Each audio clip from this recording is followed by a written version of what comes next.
Margaret Brennan is at the White House. Margaret, yesterday we heard about the military campaign against ISIS in Syria and Iraq from a very aggressive President Obama. But what is the administration's strategy for preventing future attacks here on U.S. soil?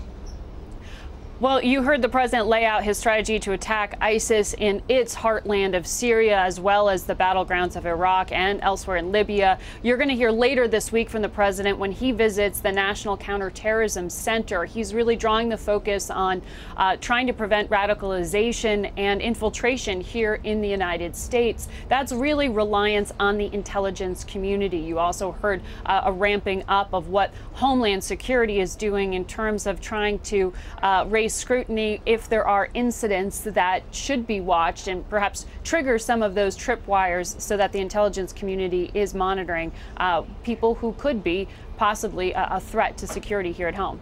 You know, Margaret, some GOP candidates have certainly used anti-Muslim, anti-immigration rhetoric when talking about the fight against ISIS. President Obama has certainly expressed how he finds this sort of language distasteful. But what is the White House doing to counteract those sentiments?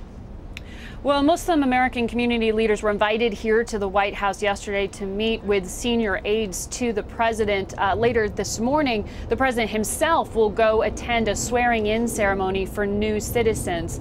This is the White House really sort of drawing a stark contrast between some of the anti-immigrant, anti-Muslim rhetoric that they have raised concerns about, saying that this kind of backlash actually is a threat to national security. You want to make the Muslim community here at home feel invested in improving security and raise red flags, feel safe enough to be able to do that.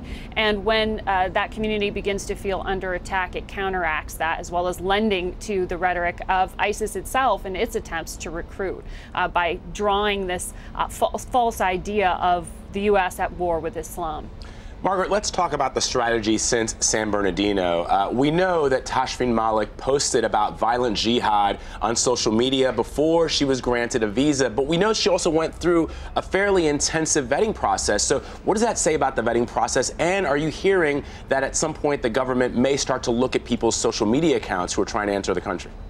Yes, well, what it says is that the vetting process hasn't kept up with the times. Social media posts aren't necessarily included in the background checks for people who aren't raising any other red flags. That was the case with Tashfeen Malik. And you're hearing now from the White House that they're ordering the Department of Homeland Security and the State Department together to review some of the loopholes here. Social media is part of that scrutiny. This is actually kind of a messy area to get into, though, because not only are there concerns about freedom of speech, but also how you begin to vet this.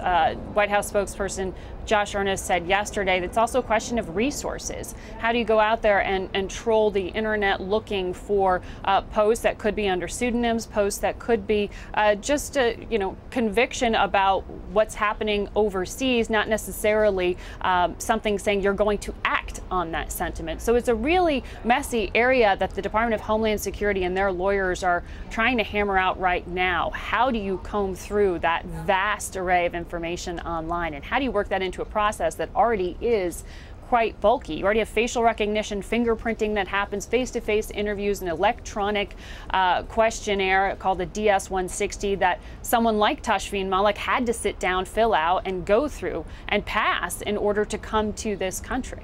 All right, Margaret Brennan, thank you very much.